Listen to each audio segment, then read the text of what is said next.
Good afternoon, and thank you for tuning in to Movement RX conversation portal called The Quarantine Life.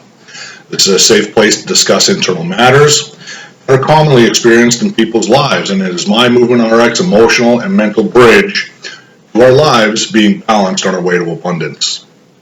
Fitness and exercise is a great foundational element for assisting in our balancing of life. But physical activity alone cannot do it all.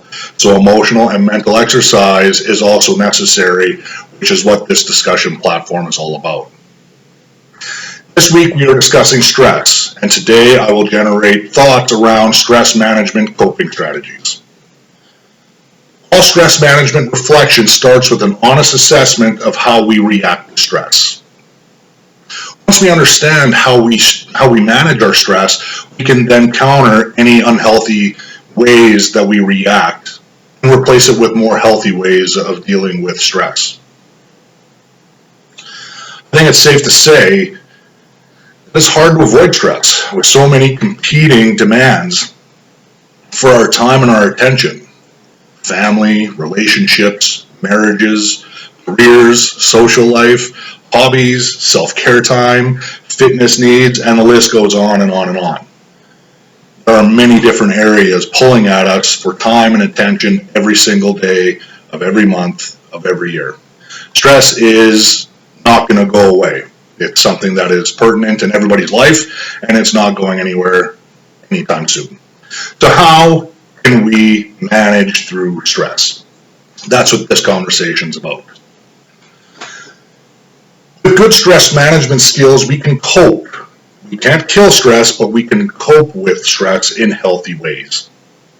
One of the first steps towards good stress management is understanding how we react and making changes if it's necessary.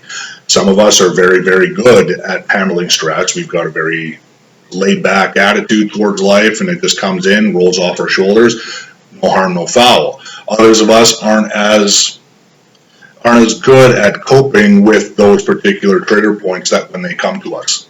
So let's start this conversation by looking at the only two forms of coping with stress. The first strategy, and my favorite, and in my opinion, the best strategy, is the problem-focused coping strategy, which is just as it sounds. Identifying what is causing the stress or the problem and fixing it. This is my primary strategy, which in cases of multiple stressors requires me to prioritize my list of stress influences and meticulously work through them one by one in order to fix them individually. Or ending them. If it's not a very high priority item in my life, sometimes I just have to walk away from it. It's not something I have time for at this moment. I have to put it aside, and if it comes to me, a little down the road, so be it. If not, it wasn't that important for me to deal with at that time.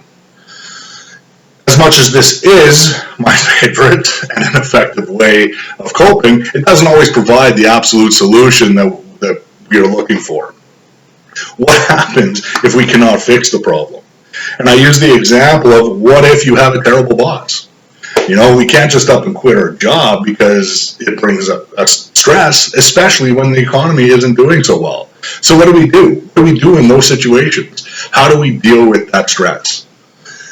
Some opt for stress leave, which is a warning sign in and of itself that the stress in their life has become something more than just stress. And being in a place that is bordering depression really needs to bring about a call to action. Not all stress migrates to that level of severity, yet we still have harmful effects of the stress that we're undergoing, and if we leave it unattended, it's just going to morph itself into something a little bit more severe. So the other type of coping mechanism is emotional focused coping, which is much more complex than its sister. Emotional focused coping is about changing the emotion or the way we view the stressor. So it's different in the sense of we don't change or fix the problem, we change how we see the problem. We don't change it, we change the way we look or we feel about it. I call In my prior videos, I talked about the power of perception, and when we are stressed out, if we change our perception of the stressor, we can limit or minimize the harmful effects of it by changing how we look and feel. I call this the Band-Aid solution to stress, and I call this based on my own experiences with children. For the parents out there, think back to a time when your young child was running around in the yard or out in the playground and they had fallen and scraped their little knees or their little elbows. Crying hysterically, they run to you with their scraped up knee or their scraped up elbow. You look, it's not bleeding or anything. Maybe their skin's a little white from the grass or a couple of rock poke marks inside their knee, but it's not a wound that is necessitating the hysterical crying that the child is undergoing. So it's clear to you that the mental and emotional trauma of that fall is much more than the physical wound. Now remember that time that you placed a Mickey Mouse or a Princess Band-Aid over top of a non-bleeding wound, and how the child not only stopped crying, but began running around showing everyone their fantastic Band-Aid. Did a Band-Aid change the scrape on the child? Oh, of course not. The Band-Aid isn't magic or anything. But what it changed was the way the child saw and felt about the scrape. It was no longer terrible and awful to the child. Now it was something that was about, I got this really cool Band-Aid. And they run around showing everybody their Band-Aid. That's emotion-focused coping. You don't need to change the problem. You can change the way you think about the problem. Now, let's evaluate how you react to stress. Again, stress management skills don't come naturally. You can learn new stress management skills or modify your existing stress management skills to help you cope better.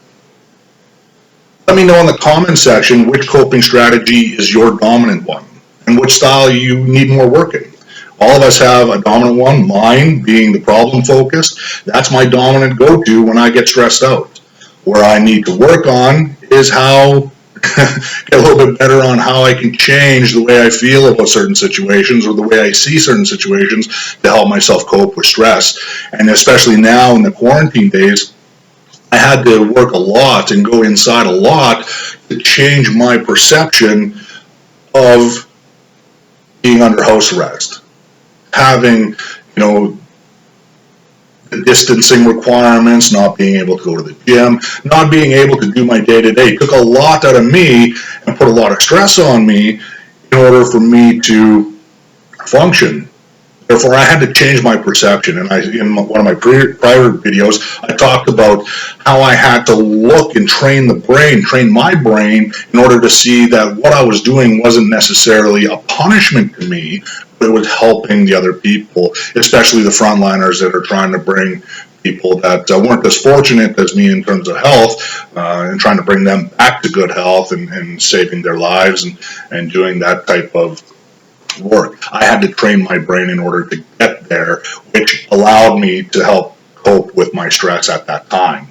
In my next video, we'll look at some unhealthy ways we can react to stress and trying to cope, and discuss a few healthier options we can incorporate in our stress management toolbox going forward. Yes, there are healthy ways that we can cope with stress. My page is all about physical activity. That is, bar none, my opinion of the best way that we can release stress in a healthy fashion. It has very good effects for our entire body, our organs, internal, external, and does a lot of great things for the mind in terms of the chemicals it releases and brings you to a better place of processing thoughts. But now in this time where we're so restricted on being able to go and get our full workouts in and not being able to go to the gym as we normally were, what are some other healthy ways we can deal with stress? At the same time, we're going to discuss some of the unhealthy options that people tend to go to. Some unhealthy consumption products, alcohol being a big one that people go to. We'll discuss that in depth. Thank you for watching my Movement RX. Please like, share, and comment on my take of the stress coping strategies discussed here. And remember, we are meant to move forward. Feed your fire.